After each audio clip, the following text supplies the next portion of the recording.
Welcome back to Ayurveda made easy channel. आज आपण रसशास्त्र का चैप्टर 11 कल्पना निर्माण 3 ये देखने वाले हैं. सो फर्स्ट है शाकर कल्पना. तो शाकर कल्पना नाम में ये शाकर कल्पना जल या कोई अन्य द्रव्य के साथ जैसे कि क्वाथ हो गया, हींग आदि के साथ शर्करा डालकर बनाई जाती है. मतलब एक भगोना लिया आपने, उसमें अपन ने क्वाथ बनाया, हींग बनाया, कुछ तो भी बनाया और उसमें अपन ने शक्कर डालकर उसको भी मतलब पाक किया उसका, तो उसको ही बोलेंगे अपन शाकर कल्पना. सो इसकी निर्माण विधि है, द्रव्य लेंगे अपन यवकूट करके, मतलब उसको कूट लेंगे एक बार, उसको ही यवकूट, मतलब ज्यादा फाइन भी नहीं, बट ऐसे उसको ही यवकूट बोलते हैं. देन 8 गुना अपन जल लेंगे उसमें, ये मात्रा ध्यान में रखना, और रात भर रख देंगे वो द्रव्य को जल में.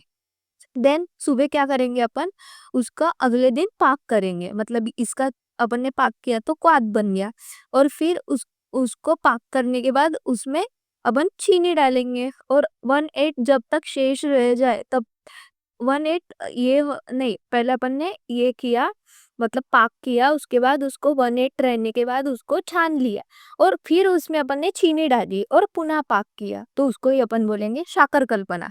परीक्षण. परीक्षण में क्या करना है अपन को, एक तार चाशनी बनानी है. मतलब ऐसे करने के बाद एक तार बनना चाहिए, ऐसी चाशनी बनानी है. और पानी में अगर अपन ने पानी में चाशनी डाली तो वो फैलनी नहीं चाहिए, नीचे बैठ जानी चाहिए, ऐसा अपन को करना है. देन इसकी सभीयता अवधि है 3 साल. और अपन को एग्जाम्पल में यहाँ पे लर्न करना है तुलसी, अर्क, शाकर. उसमें जो घटक द्रव्य है तुलसी का अर्क 1 बार और चीनी लेनी है 2 बार. और इसका जो तुलसी, अर्क, शाकर का उपयोग होता है काश, श्वास और प्रतिशाय में. देन नेक्स्ट अपना गुड़ पाक कल्पना.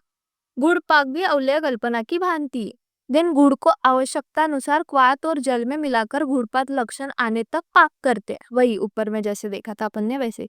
सिद्धि लक्षण. गुड़ जल में डाले तो वो नीचे बैठ जाना चाहिए.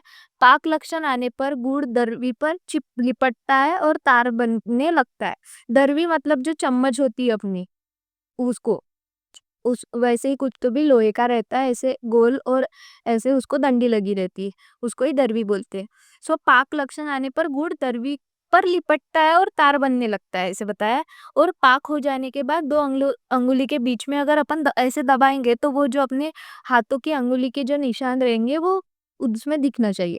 देन इसकी भी सभीयता अवधि 3 साल है, ऊपर वाले की भी 3 साल थी. देन नेक्स्ट है अपना इसमें मणिभद्र गुड़. तो मणिभद्र गुड़ में एग्जाम्पल जो घटक द्रव्य है वो है बिड़ंग, सार, आमल की, हरित की, त्रिवुत्त और गुड़, ये लर्न कर लेना. और मात्रा है 6 ग्राम, अनुपान है दूध और जल, और इसका उपयोग होता है कुष्ठ, श्वित्र, श्वास, कास, प्लीहा और गुलनों में. देन नेक्स्ट अपना गुड़ पिपली. गुड़ पिपली में बहुत सारे घटक द्रव्य है, जैसे कि बिड़ंग, मरीच, कुष्ठ, संवरचल लवण, बीड़ लवण, औद्भिद लवण, यवक्षार, समुद्र फेन, गज पिपली. देन अपामार्गक्षार, पिपली, शुंठी, हींग, सैंधव लवण, समुद्र लवण, सर्जिक क्षार, टंकन, चित्र, उपकुंजिका, कुष्मांड क्षार, चिंचा क्षार और पुराना गुड़. और इसकी मात्रा लेनी है अपन को 6 से 12 ग्राम. जल अनुपान है जल और दुग्ध, और इसका उपयोग होता है प्लीहा रोग, गुल्म, कास, जीर्ण, ज्वर, शोथ, यकृत तथा बच्चों के लिए हितकर है ये. और मेनली इसका उपयोग प्लीहा रोग में करते हैं, मणिभद्र गुड़ पिपली का. देन नेक्स्ट कल्पना है अपनी लवण कल्पना. सो जिस द्रव्य की लवण कल्पना बनाना हो उसे लेकर सैंधव लवण के साथ रखकर पुट के माध्यम से अग्नि प्रदान की जाती है, और स्वांशित हो जाए, मतलब ठंडा हो जाए, तब शराब से बाहर निकालकर सूक्ष्म चूर्ण बना लेते. पुट में रखकर अग्नि देते हैं, फिर स्वांशित करके उसको सूक्ष्म चूर्ण बना लेते हैं. इसकी सभ्यता अवधि है 5 साल. और नारिकेय लवण इसमें जो है वो नारिक सूपक व नारियल यूज करते हैं, और सेंधव लवण यूज करते हैं घटक द्रव्य में. और इसका उपयोग होता है अम्ल पित्त, दीपन पाचन और उदर शूल में. कल्पना है अपनी क्षार कल्पना. क्षार कल्पना की निर्माण विधि बताइए. पहले तो वनस्पति को जलाकर उसको राख करनी है.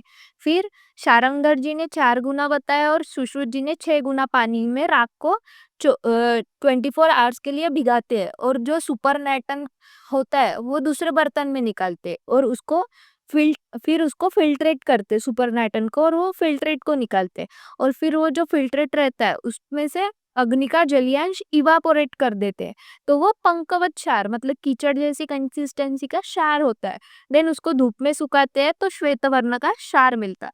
देन इसकी सवियता अवधि है 5 साल।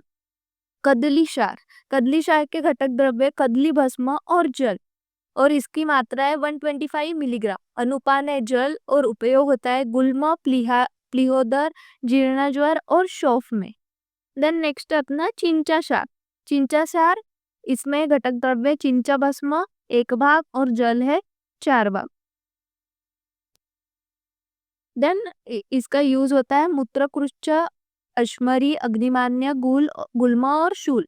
देन मात्रा है 125 to 250 मिलीग्राम। नेक्स्ट है अपनी अयस्कृति कल्पना। अयस्कृति कल्पना क्या है? एक लोह की विशिष्ट प्रकार की औषधि निर्माण प्रक्रिया को ही अपन अयस्कृति कल्पना बोलते हैं। सो इसकी निर्माण विधि कैसे है? पहले तो अपन को तीक्ष्ण लोह पत्र लेना है, पतला वाला जो लोह पत्र आता है वो लेना है। उसको लवण वर्ग के कल्क का लेप लगाना है। फिर उसके ऊपर अग्नि देनी है उपलों से। देन त्रिफला एवं शाल सरादी क्वाथ में उसको बुझाना है, मतलब निर्वाप करना है। देन इस प्रक्रिया को अपन 16 बार करते हैं, जो ऊपर की प्रक्रिया है उसको। फिर खदीर और लकड़ी के कोयले पर तपाते हैं उसको। देन शीतल होने पर वस्त्र से छान लेते हैं और प्राप्त चूर्ण को ही अंत प्रयोग करते हैं। तो ये हो गई अयस्कृति कल्पना। लास्ट कल्पना अपनी लेप कल्पना, ये इंपॉर्टेंट कल्पना है। आर्द्र द्रव्य को शिला पर पीसकर या शुष्क द्रव्य को शिला पर पीस लेते हैं और इसी द्रव्य के साथ शरीर पर लेप करते हैं। द्रव्य के रूप में स्वरस, क्वाथ, जल, दुग्ध, गोमूत्र और गुलाब जल अपन ले सकते हैं। देन इसकी सावधानियां क्या क्या बताइए? लेप को रोग के विपरीत दिशा में लगाना चाहिए, और रोम कुंभों द्वारा औषधि का वीर्य सम्यक प्रकार से सिरामुख तक पहुंच जाए।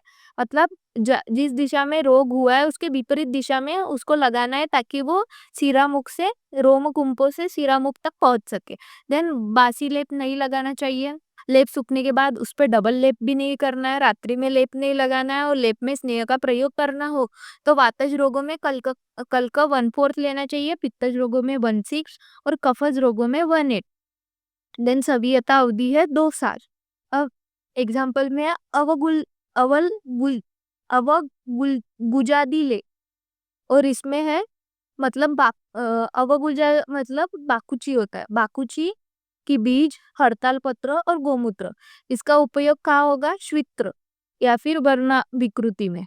देन केशवर्धक ले, सो उसमें है गोक्षुर बीज, तिल पुष्प, मधु और घृत, इसका उपयोग केश वाले इसमें ही होगा। Thanks for watching this video. अगर वीडियो अच्छा लगा हो तो do subscribe to our channel.